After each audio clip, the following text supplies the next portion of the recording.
Okay, guys, we're going to get going. There is a Q&A section, so if you would stick in your questions there as we progress, and I'll answer all the questions at the end of this. I'm really excited by the subject. I think we've got a bunch of really good stuff to talk about, and it's stuff that can make a big difference to your running, to your racing. I saw stats recently that you're looking at about a 10% improvement if you can nail down your mental game. 10% might not seem like a lot, but it's kind of free money. If you can get this sorted, then you have an additional 10% in performance for just practicing what amounts to basically mindfulness techniques, but they'll be sold as mental techniques and a variety of other things. So let's just get into it and talk about the two current physiological models about how we manage our effort. Okay. The first is the central governor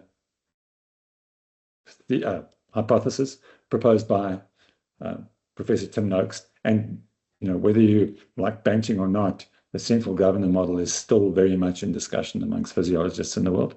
And the second is the psychobiological model, a more recent proposal. I'm going to get into each of those briefly and explain the role that they play.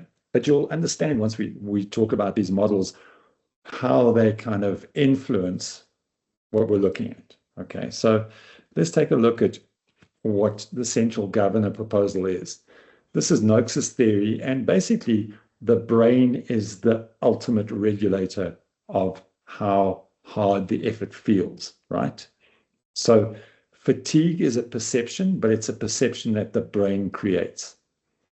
And the brain is not designed, that's what it depends on who you are, but pretty much the brain's role is to preserve the organism, right? Its job is to keep you alive.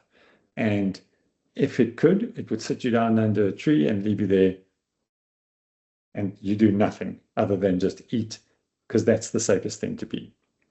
But obviously, it's not how it's going to work. So it's got this protective mechanism in the sense that as soon as it feels like the organism is under threat, it's going to make you feel really tired. Now, the thing that's been proven is that there's always reserve capacity.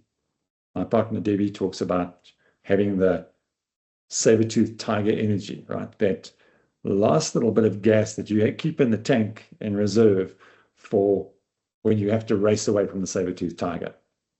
So the brain is never going to allow the body to completely exhaust itself. It's always going to keep something back. And you can override this to a large degree with psychology. Okay, so central governor's job is to keep the organism alive, and it gets information from the various nervous systems, and it will then produce the sensation of fatigue. So it's not just your muscles getting tired or your nerves getting tired. It's the brain having the influence over the whole system going, okay, we're tired now. That's the central governor theory. The psychobiological model is a little different, and the psychobiological model depends on, or doesn't depend on, but it states that it's the perception of effort that is the key limiter, right? It's how hard the effort feels, balanced against the goal that you're going for. So it's a reward system. Like, what's the reward versus what's the pain I'm going to go through to receive that reward, right? So the motivation is what's going to keep you going. But at a point, you're going to go, it's no longer worth it. And it's that point, that perceived effort of how hard it is versus the potential motivation, which is how attractive is the outcome. When that effort is now harder than the value of what you're running for or riding for or racing for, that's when you're going to stop. So psychobiological model then is based on RPE. But as you can see, both of these models, they, from a practical point of view, they pretty much give us the same set of tools to overcome the brain. That's what we're trying to do, is we're trying to influence the brain to back off a little bit and let us push hard, do what we want to do. And that brings us to the third piece of this puzzle that I'm presenting to you tonight, and that is exercise-induced pain. Okay? And what is exercise-induced pain? It's that discomfort or the burning sensation you're feeling during physical activities. It's your body's natural response to the strain of exercise. It's the lactic acid building up. It's your muscles getting tired. It's the internal sensation that hard effort produces. Courtney DeWater calls it the pain, or termed the pain cave. We're not talking here about blisters or genuine injuries where you've pulled a muscle, you've broken a bone. That's not exercise-induced pain. Exercise-induced pain, if you stop, the pain goes away instantly, right? You're running hard up a hill, your lungs are burning, your legs are on fire. That's exercise-induced pain. You stop and boom, it's finished. That pain has gone away. So exercise-induced pain is something that you create. So remember, we've got these. The brain is the ultimate regulator of how much it's going to let you push. And we're now looking at this thing called exercise-induced pain, which is what we're going to create when we train and race. And we can change our perception as we move through.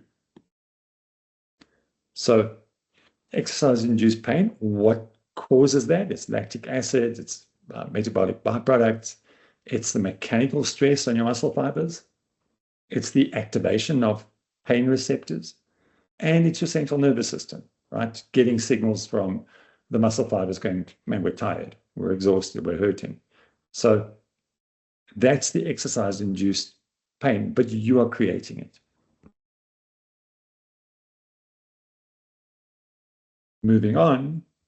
So what's the role of perception then with exercise-induced pain? What we want to do with training is we want to go there often. We want to build our tolerance, and we want to be able to teach the body to adapt to certain levels of pain, right? So the more you go there, if we look at Noakes's model, the more accustomed your brain becomes to going there, the less threatened it feels about you going into that pain cave. So that's the one aspect of using exercise-induced pain, is to teach yourself tolerance and to adapt over time. You're going to get better at, excuse me, at managing the pain simply because you did it enough. There's a whole lot of experiments that have been done with pain thresholds, and one of those was on Tour de France riders. And what they found was, this particular test is putting your hand into an ice bucket and keeping it there for as long as possible. Now, the ice bucket is cooled by liquid nitrogen on the outside, but there's water on the inside. So it's super cold. So how long can you keep your hand in the water before you pull it out is the basic test. The other test is a rubber band around your forearm and snapping it backwards and forwards, and how long can you tolerate that? But with both of those tests used on, we're talking about now about Tour de France riders, and these guys are, they know how to handle pain. What they found was that their tolerance for dealing with pain was higher the longer they rode for during the tour. So at the start of the tour, they could endure the pain for maybe 2 minutes. And by the end, they were holding on for 2.5 minutes before they had to stop. And the next year when they came back to that same starting point, they were maybe a little better than the previous time at pain tolerance, but they were certainly not at the maximum level of pain that they had managed at the end of the tour the previous year. So you can build tolerance and adaptation, but it also wears out. Okay. And then the other aspect, when we're looking at using and overcoming exercise-induced pain, is the power of your mind. And that's what our focus is now in this talk, is how do we use our minds to overcome that pain and to push further into the pain cave. So tolerance and adaptation we will do simply because we train, but mindset, we need to train the mind as well. So what do we do when we're looking at managing and in fact embracing exercise-induced pain? First of all, recognize the purpose of the pain. Okay, it's signaling to you that you're challenging your body. And very often, that's exactly the space you're going for, right? You're going up a hill hard. If it's supposed to be hard, then it should feel hard, and you should feel that exercise-induced pain. That's an indicator you're getting to the right levels. If you should be running at a 7 out of 10, that's one level of pain sitting over here. If you're supposed to be running at a 10 out of 10, with that pain level sitting up there. And so it's a way to regulate your effort. So if you understand that when you are running at 7 out of 10, this is what it feels like. When you're running at 10 out of 10, this is what it feels like. You are adapting, but you're also using that pain as a signal to you to understand your effort level, right? We're also going to use mindfulness and focus. So by focusing on different aspects of the effort, so you do a body scan, by learning to plug into your own body, and we speak about this often in training, right? Probably more post-training sessions. Get to understand your body, what it feels like in those places when it's starting to hurt. When your hamstrings are hurting, are you about to pull a hamstring? Or is this just what you should be feeling like? That's where the mindfulness and the focus become central to the exercise you're doing. You're teaching yourself how to plug into your body, to be physically aware and present all the time. You're present and you're able to scan and understand what the pain is.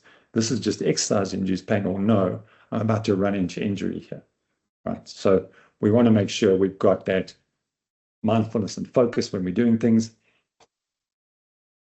The other thing is when we're developing our ability to manage pain, we want to progress gradually. And the primary reason for that is you don't want to scare yourself, right? If you're the kind of person that's going to bed at night thinking about, crap, I've got that major hill session on tomorrow, and it's keeping you awake at night, that's probably a problem. You're probably going too hard on that particular session. You want a gradual progression, right? The same as you would with any other kind of exercise. We're now talking about, in the context of developing your ability to manage pain, this is the same thing. We're training to manage the pain, and we don't want to go too hard too often. So you want a gradual progression with that. And then we're going to use mental strategies, which we'll talk about later as well. Various mental strategies, and we have, with many of you, I've discussed these in training and in racing. There's a couple of strategies we can use. Break the task down into smaller pieces, yeah? From aid station to aid station, from the top of this next hill to the top of the following hill. The next step. How often haven't you heard that in people describing how difficult something is and how they endure it? They just take the next step and then the next step and the next step. And if you just take one more step, you can keep going. Use mantras, right? The use of a mantra. Pain is temporary. Winning lasts forever. I'm getting stronger with every step. And in fact, an interesting thing with mantras, a small aside, is if you speak to yourself not in the first person, but in the third person, as in you're getting stronger, you're getting faster, that has more power in your brain than I'm getting stronger, or I'm getting faster, or I'm a lean, mean racing machine. No, you're a lean, mean racing machine. That has more power than using I. The other aspect is speaking aloud with these mantras overrides your brain's internal dialogue. So if you're getting into one of those panic modes where the cycle of madness in your head is going round and round and round and you can't get out of it, start speaking to yourself aloud, positive affirmations, positive self-talk. mantras, but speak them aloud. It stops your brain's ability to quietly go mad. And then at the start of a hard session, a lot of the quality sessions we do are tough, right? At the start of those sessions, set your intention. Understand that it's going to hurt, but the pain has a purpose. And often when you're doing a hard interval session, like a VO2 max session, it's not purely about the pain, but the pain is also part of the reason for the workout. So when you set the intention, you go, okay, I'm going to do VO2 max workout here. It's going to hurt, but the mere fact that it hurts lets me know I'm doing it right and has value. Okay, so how do we, and when I say we the mindful runner coaches, how do we use the knowledge now that we've got this brain that has way more influence over our body than we think it should do, right? When you think you're completely tapped out, I mean, you've heard it again and again from so many sources. When you think you're completely exhausted, you probably have at least another 25 to 30% left in you to go.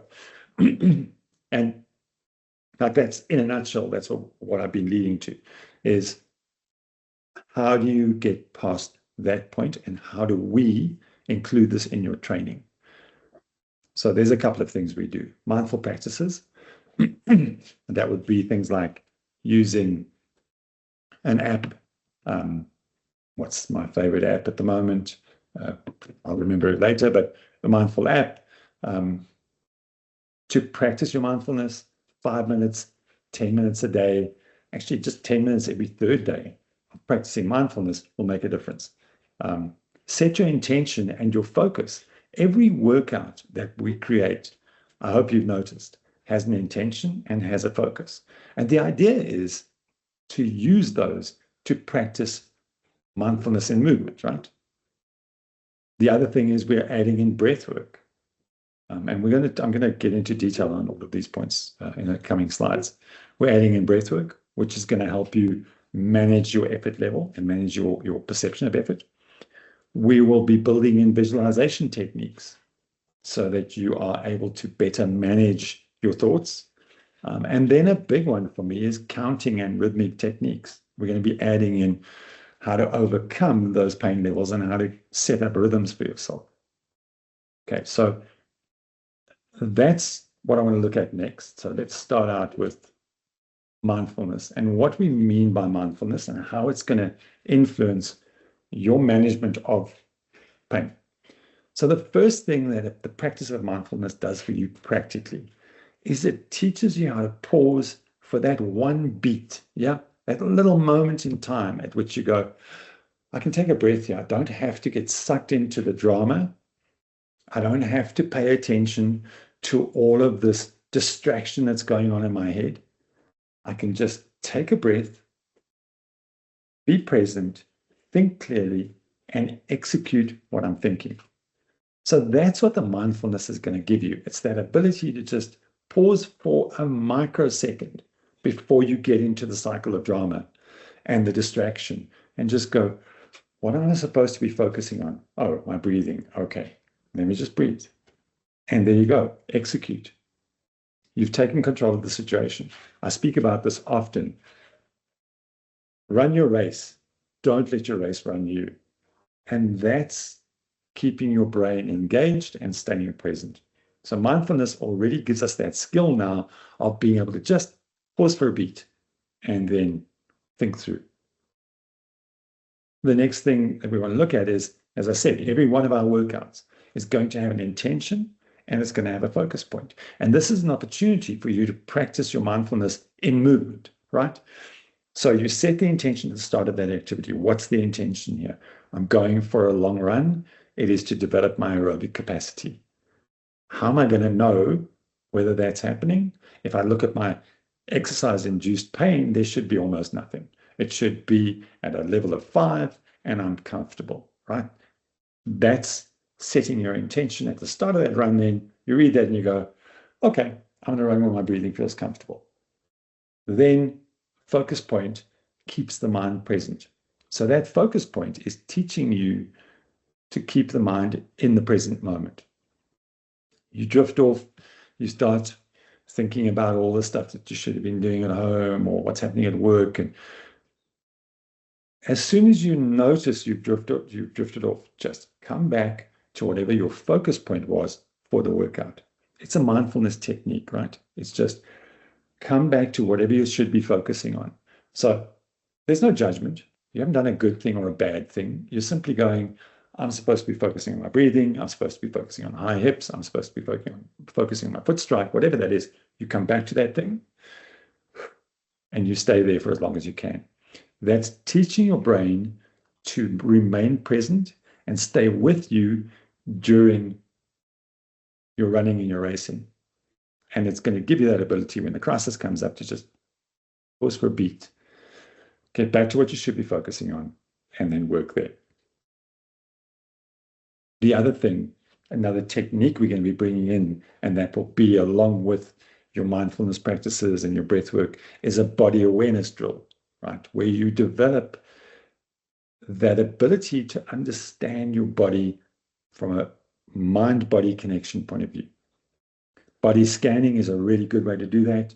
That's literally just scanning from your head all the way down to your feet, going through every part and seeing how everybody feels. There's no judgment there. You're just scanning. The other thing we want to do, once we can get that mind-body connection, is we want to connect movement and breath. Well, just to step back briefly to the brain-body connection. You start brain-body connection with your strength work, right? You start that in the gym. When you're supposed to be squatting, deadlifting, feel the muscles that are being activated. Look at the drill, look at the workout, and see which muscles should be activated. See if you can connect your brain to every one of those muscles. Feel what that feels like. Then when you're out running, you start to try and connect, oh, hang on, my hips they're a bit loose here. I know that because when I squat, I can feel this, and that's not what I'm feeling on the road today. So dial yourself into that. Get back to, oh, hang on. Now I can feel my glutes engaging the way I would when I squat. That's the mind-body connection we're looking for. When we're looking at movement and breath, this is where the practice of yoga can help, as long as it's a strong yoga. But we're looking to connect breath with movement. We want to be able to move our body along with our breath effectively. You see examples of this with martial artists, for instance. If you are breathing evenly and deeply and somebody punches you, you need to keep on breathing evenly and deeply despite the punch. Because if you don't, they will disrupt your energy, right? They're disrupting your breathing pattern. Your breathing pattern being disrupted means you're not getting enough oxygen in properly. And so you lose energy. When you're running down a steep hill, when you're running down a technical trail, if you're hitting the ground hard and that's causing you to lose breath, you're losing energy. So we want to be able to make sure that we can connect movement and breath. And there are, as I say, yoga is one of those methods, but we will also be introducing you to running with breath and staying connected to your breathing. And we're ultimately looking to develop this deep body awareness, both from a biomechanical point of view, how my body should be feeling, how I'm breathing. And when I'm running, is this genuine pain or is it discomfort, right? And discomfort is visiting the pain cave. It gets really uncomfortable. And the practice becomes how we deal with being uncomfortable. Pain is, you're hurting something. It's time to stop. You're about to break something. You're about to tear something. That's pain. Discomfort is something we can have a big influence over. We can't control it completely, but we can have a massive influence over it simply by doing the things we've been talking about. And if we look at the next tool set, remember these are the tools we're putting into the toolbox. We started here, we said, right, let's set mindfulness practices for you. Let's look at intention and focus and what that means. And now let's take a look at breath work. And let me just get my breath work slide up again. Okay, so the benefits of the breath work. The benefit behind breath work is if you can learn to control your breathing you basically reverse the panic in your body, that flight or fight symptom, right? And if you're in flight mode or you're in fight mode, what's happening is you're getting adrenaline, cortisol, hormones going off in your body, right? Because they're prepping you to fight. And so your anxiety is much higher. And if you can learn to simply breathe into that, control your breathing, by breathing slower, you actually fool your body into calming down. So if panic breathing is a sign of, well, is a sign of panic, then controlled breathing does the opposite. It actually controls the body. It slows it down and goes, hey, no, hold on. Even though you are intentionally controlling the breathing, body goes, hold on, he's breathing easy. This can't be a panic situation. Yeah, okay, it's okay. We don't have to pump out all those hormones. We don't have to pump out all that adrenaline. It isn't necessary because the breathing's under control. So everything must be fine. So that's you fooling the body just by breathing. And so the breathwork exercises that we're bringing into the training also play a huge role in allowing you to control that panicked feeling, right? And the very first thing you do in a panic situation is just breathe. Take that first breath, take the moment, and then continue. So breath work, super important in, first of all, teaching you how to control the anxiety, which is going to happen as you go through big races. And secondly, allowing you to plug in properly so that you maximize the energy that you can utilize when you're running.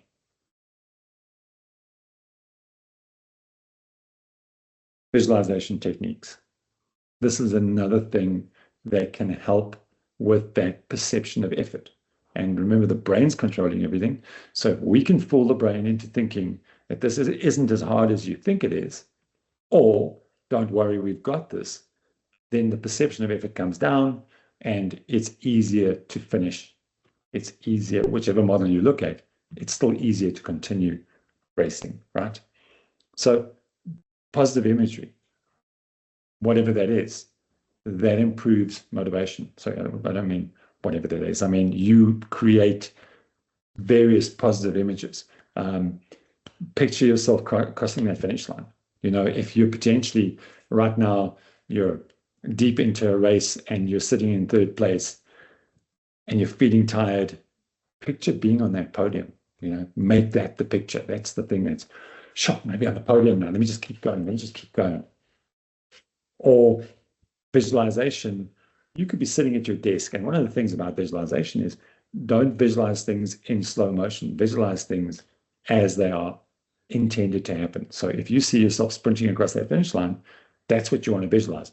Don't visualize yourself slow motion, Bo Derek across the finish line. You want to be sprinting across that finish line. So that's the visualization. It has a lot of power. Mental imagery is almost as good as the real thing. Your brain doesn't really distinguish between the physical activity and the mental activity. Both of those things get filed away as successful. So if you picture yourself crossing that finish line and having a high degree of success, then your brain's kind of accepted that. It's already happy with that. You could imagine your body as a machine. Imagine the movie Gallipoli. There's a young guy about to run a race, and his coach says to him, legs of steel, steel springs in your legs. Those are legs of steel. And away he goes. Those steel springs are driving you forward. Picture that. Or as you're climbing up a big climb and you're feeling the burn in your legs. You know what that burn is? That burn is the fire of power. It's driving you up that hill. Like my legs are on fire because I'm driving up this hill so well and with so much power.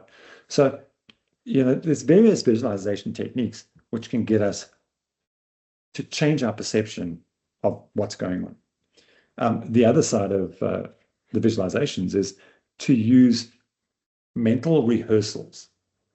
And a lot of the time we'll use these for, well, not just for the negative things, not just for managing pain or managing a problem, but let's start with problem management. you will go through and go, okay, so what if I'm nauseous? Work through those scenarios mentally so that you have a plan for what's going to happen when you're nauseous. When I'm nauseous, and these are things that we tell our runners very often, when I'm nauseous, is the water sloshing around in my stomach? Because if it is, then I'm probably short of electrolytes. I'm going to take some salt out of my little bag, and I'm going to take the salt. I filed that away. That's one little program. So when that happens, there is no panic. I'm feeling nauseous and I'm getting a bit anxious, but take a beat, take a breath. What's my plan? Oh, salt from the bag. Boom, put it in. If that fixes the problem, great, it's gone away. But even if it doesn't fix the problem, for a while, that panic will have been handled. You are now in control again. You're not being controlled. Okay. Positive mentally rehearsing scenario, a positive scenario might be approaching an aid station. What do you do when you approach an aid station? How are you going to do it? And you need to think about these things in real clarity, right? So let's say one of the things I want to rehearse in my head is as I come into an aid station, I'm going to be handing over my empty bottles because I'm drunk from both of them. And I can feel what they're like, and I know what they look like. It's that one with a big ridged top over here and the same one there. I'm going to unscrew the top. I'm going to have that one ready. I'm going to unscrew this top. I'm going to have both of these ready. Oopsie, what have I done with the caps, right? Rehearse this. Okay, unscrew this one, put the cap here. Unscrew this one, put the cap here. Come in, hand them over, get those bottles refilled. Now what I do? I have to give them to somebody. So I'm mentally rehearsing every single step so that when it happens, there is no thought necessary. If you look at the situation, probably a good place to see this kind of thing is the reason that the militaries around the world drill things again and again and again and again is so that they become unconscious, so that you don't have to think in a crisis situation. You don't have to think about the mundane things like which hand do I use to unscrew with, because I'm doing it all the time. I'm practicing it again and again and again. So you allow the mundane stuff to become automatic, and you can do that just by mentally visualizing what happens. And that frees up brain space to deal with other things. So visualization techniques, there's multiple, and we will work on those as we progress with the training. Something that we have found very useful is counting and rhythms. And, if you think about, I visited the Music Museum in Grahamstown, and they talk about the roots of rock music. And the roots of rock music are in rhythmic movement, right? It's in plowing a field. It's in digging a hole. It's in walking. There's walking rhythms. There's so many walking rhythms, running rhythms. So it's completely natural to us to utilize rhythms and counting. And one of the things to do, count your steps. So a simple technique, count my steps up to 100 to 200. As soon as I lose count, stop, come back, restart the count, or count down from 100 or count down from 10. But use the counting of steps. It is a way of removing your brain from the panic of the situation. It's like, now the effort's feeling really, really hard. I'm going up this hill. Man, this is tough. It's hard. Let me just start counting my steps. And by counting your steps and then counting out loud, your brain's not able to go, man, this is hard. It can't have an internal dialogue because you're busy counting out loud. So whether you count steps, count your breaths, work on rhythmic movement as well. So it's not a 1, 2, 3, 4. Work on a rhythm. Get a rhythm going. Feel the rhythm. Music is part of us. It's rhythmic movement is a deep part of us. So keep it going. And then to extend that kind of idea, I often use musical memes. And for many of us, I've spoken to many of you, you'll have like 1 or 2 lines that just kind of go through your head for hours and hours and hours. And that's fine. Those things are good because you allow them to distract you from the pain cave. It's a way to get out of there. So use the techniques. And then, what we want to look at then, when we're looking at exercise-induced pain, both in training and in racing, in order to deal with it properly when you race, you need to visit the pain cave during training. There have to be training sessions in which you feel really uncomfortable. You've got to work, and that's where the interval sessions come in. That's where the big weekend runs come in. That's where the mountain camps actually feature a heck of a lot, is you visit that pain or that cave of discomfort a lot, and you have to get yourself out of it or get deeper into it and get a better understanding of yourself. Because if you listen to Courtney, for instance, her interpretation of the pain cave is she's learning more and more about herself each time she visits there. It's your own interpretation of what you're doing, but you've got to do it in training for it to be effective in racing. You can't just turn up in the race and 18 hours in go, oh yeah, I found the pain cave that Courtney always talks about. Practice during your training sessions. And then use the level of pain to regulate your effort, right? So you know, I can manage this for another 9-10 hours. That plays back into that psychobiological reward system where you're kind of going, well, I know I've got another 6 hours of racing because I'm racing to my plan, and I could deal with this for at least another 8 hours. So I could probably up the effort a little bit, just a little bit, up the effort. Oh, holy cow, I can't see myself coping for much longer. I've got to dial back the effort. So you're managing your effort based on how deep you are in that pain cave or how heavy the pain feels. And what you're going to see in your programs is every single workout will have an intent and a focus. You're going to be getting in your programs breathwork exercise. You will get visualization techniques. You will learn to train for counting and rhythms, and you're going to spend some time in that pain cave. These are all things that we'll be including into your programs so that you build that mental strength and that skill set that's going to help you get that extra 7 to 10% performance out of yourself. And that is it. Thanks for paying attention, guys. I hope you find some value in this, and look out for all of the stuff that I've discussed starting to appear in your programs. It's not going to be suddenly a whole bunch of stuff dumped on you. We're gradually building. So we'll gradually build the breathwork into more and more sophisticated breathwork. We'll gradually build the mental imagery. We'll gradually build your connection, your body-mind connection. These things will all be built up over time until ultimately you can use all of the skills in a big race in 6 months' time, in 9 months' time. So we're going to be introducing it nice and steadily. And we're trying to keep the non-running stuff, the visualization, the breath work, the mindfulness. We're trying to keep those to shorter sessions, right? 10-minute sessions, 2-3 times a week, so that it doesn't take a lot of time out of your day, because we want you to do them. There is massive value in doing them.